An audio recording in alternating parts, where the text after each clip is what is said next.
Assalamualaikum warahmatullahi wabarakatuh. Hai semuanya, teman-teman kelas 6, selamat datang kembali di channel Bunda Sabila Nisa dalam segmen BBBC Belajar bareng Bunda Seca. Oke, semuanya, setelah pekan lalu dan hari ini ya untuk kelas 6A ada ulangan harian. Pekan lalu kelas 6B dan 6C sudah ulangan harian. Sekarang kita beralih ke bab yang baru ya, berjudul Hak Cipta Karya Digital. Kita akan masuk di bab yang kelima. Jadi tolong disiapkan bukunya dan disimak materinya. Nah, untuk tujuan pembelajaran hari ini, teman-teman diharapkan mampu mengetahui peran penting hak cipta, penyebaran informasi dan dampaknya, serta berkomunikasi melalui media sosial. Nah, silakan dibuka bukunya di bab 5 halaman 58. Baik, sekarang kita akan bahas peran penting hak cipta.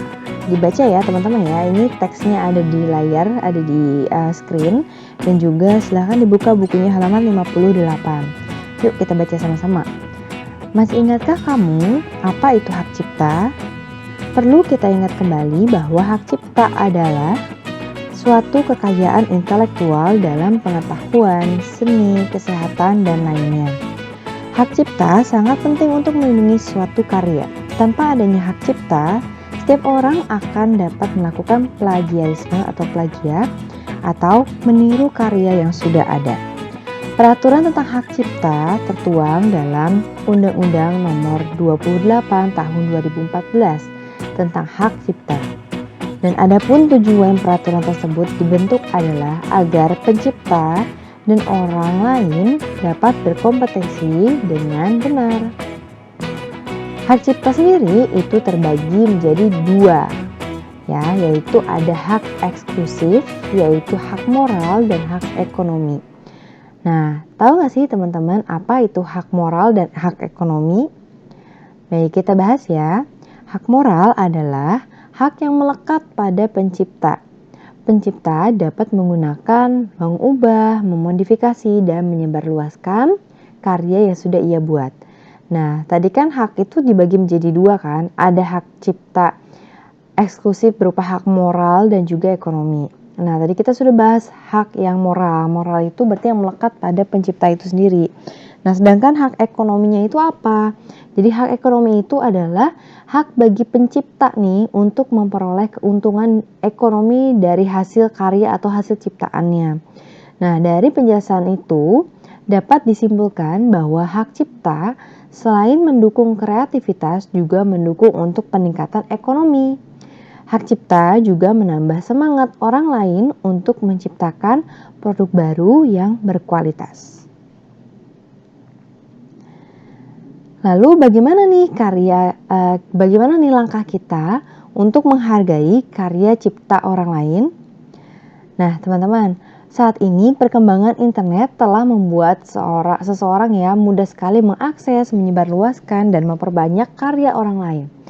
Lalu bagaimana jika kita ingin menggunakan karya tersebut? Nah, ada beberapa langkah, yaitu kalian bisa meminta izin dulu untuk mencatut karyanya.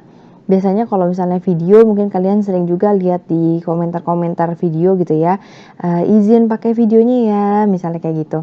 Untuk izin ya untuk tugas, izin share kayak gitu. Nah, itu untuk menghargai karya cipta atau hak ciptanya mereka.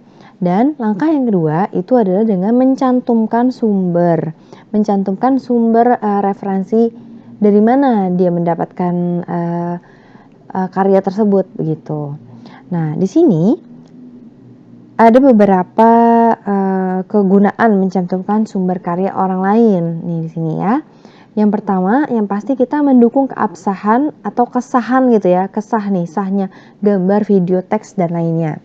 Juga sebagai bentuk petunjuk sumber karya cipta yang asli, terhindar dari plagiarisme dari karya orang lain, tidak melanggar undang-undang hak cipta dan menghargai karya cipta orang lain. Ini adalah keuntungan atau kegunaan kita mencantumkan karya atau sumber dari karya orang lain gitu ya. Yang pasti kita tidak melanggar hukum gitu karena kita sudah mencantumkan sumbernya, apalagi meminta izin terlebih dahulu ya, itu yang utama.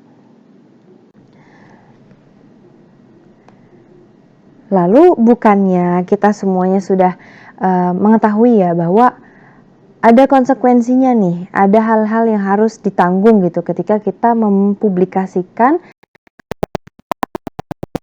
digital internet. Nah, ada kan konsekuensinya? Ya salah satunya itu tadi mungkin karya kita dijiplak orang lain, diambil orang lain gitu kan.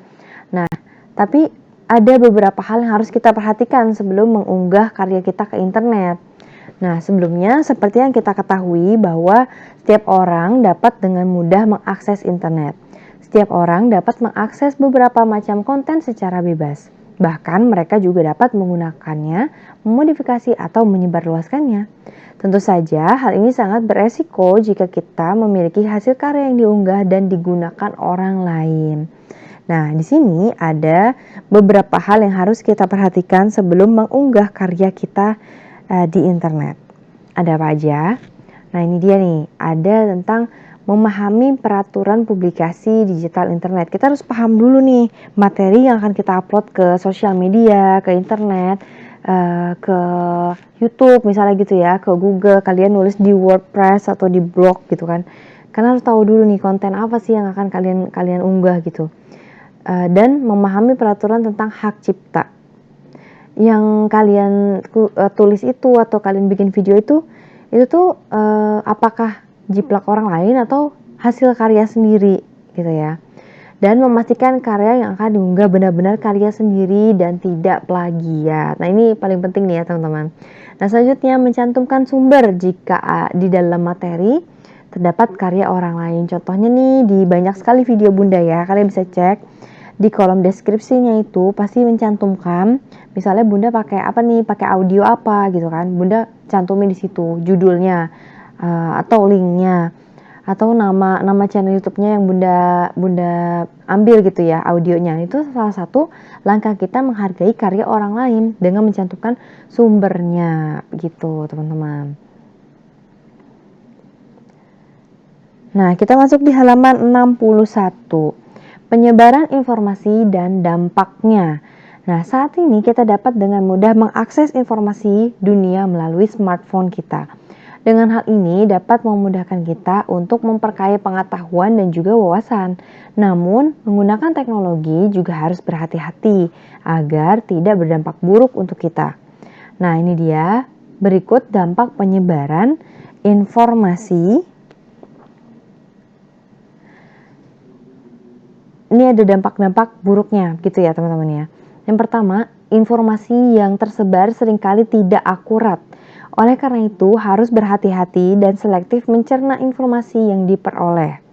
Data pribadi dapat tersebar luas di internet, jadi teman-teman pastikan tidak share-share gitu ya, tidak bagikan alamat lengkap, tidak membagikan posisi lagi di mana nih sekarang ini gitu, karena kan bisa jadi ada orang-orang jahat gitu ya, wah kita tahu lagi di suatu tempat, terus ntar didatengin, pokoknya banyak deh sekarang. Untuk menghindari hal-hal yang tidak kita inginkan, jangan terlalu men-share data-data pribadi kita gitu. Terus sulit untuk membatasi penyebaran data pribadi seperti foto, video gitu kan. Terus terdapat pelanggaran hak cipta, konten negatif juga tersebar luas di internet. Karenanya kita harus berhati-hati nih teman-teman tentang berita hoax, terus juga konten-konten negatif. Kita kan makin dewasa jadi harus makin tahu gitu ya hal-hal yang harusnya kita cari. Internet itu digunakan untuk memperkaya pengetahuan dan juga wawasan kita gitu teman-teman. Nah, selanjutnya kita dapat berkomunikasi melalui media sosial. Tentu saja ya, sekarang kalian mungkin sudah ada yang punya Instagram gitu. Tapi sebelum mengunggah atau upload karya, pastikan kamu mengetahui hal-hal berikut ya. Yang pertama, hasil karya kamu sendiri dan tidak menjiplak karya orang lain. Ketika kamu mau upload ke Facebook, ke Instagram, atau ke sosial media yang lain, pastikan kalau itu adalah karya kamu sendiri. Kedua, konten tidak mengandung unsur sara. Apa itu sara? Udah pasti tahu dong ya. Sara adalah singkatan dari suku, agama, ras, dan antar golongan. Diingat baik-baik ya, nanti ini ulangan keluar. Oke, selanjutnya. Jika hasil karya orang lain, maka kita perlu mencantumkan sumbernya dan meminta izin dari pencipta karya asli serta mengikuti peraturan yang telah disepakati bersama. Baik, untuk kegiatan hari ini adalah sekarang ini kita sudah mengetahui ya bagaimana cara berkomunikasi melalui media sosial. Sekarang kita fokus pada kegiatan yang Ayo Berpikir dulu deh ya. Yang ini dulu ya, kegiatan Ayo Berpikir. Di halaman 63, oke? Kita baca soalnya. Pernahkah kamu melihat berita di televisi? Apa informasi yang kamu peroleh? Cobalah cari informasi yang kamu peroleh dari televisi tersebut melalui internet. Selanjutnya, bandingkan hasil informasi dari televisi dan internet. Ceritakan hasil perbandingan tersebut di depan kelas. Jadi nanti kita akan ada Zoom nih sebentar lagi ya. Kalian simak dulu videonya ini. Nah, jadi sekarang kalian bisa lihat berita di televisi, di TV.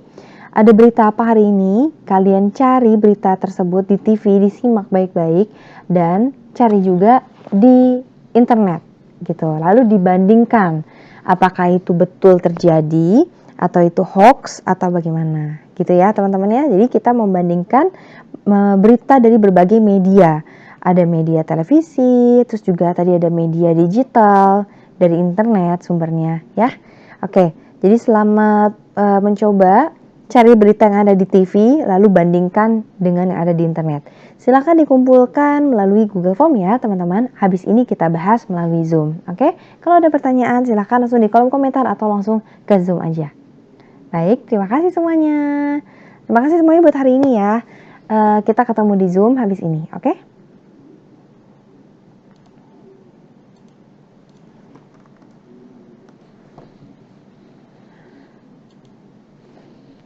Nah teman-teman, jadi sekarang ini kan lagi in banget gitu ya berita tentang Omicron gitu, tentang varian Omicron, COVID varian Omicron. Kalian bisa simak mungkin di televisi tentang sekarang ini pemberlakuan Jabodetabek PPKM level 3. Nah, kalian ketika ada berita seperti itu di TV, silahkan dibandingkan ke Google gitu ya. Coba misalnya kita cari berita naikkan level PPKM terbaru misalnya seperti itu. Nah ini ada 8 jam yang lalu, 5 jam yang lalu, 7 jam yang lalu. Silahkan kalian buka misalnya dari Detik ya, dari Detik News nih beritanya. Ketika kalian buka silahkan dibaca terlebih dahulu beritanya. Setelah dibaca boleh di screenshotkan, nanti dikirim ke Google Form ya. Apakah hasil yang kalian tonton di televisi dan kalian cari di Google, di internet itu sama atau tidak begitu. Oke semuanya, selamat mencoba.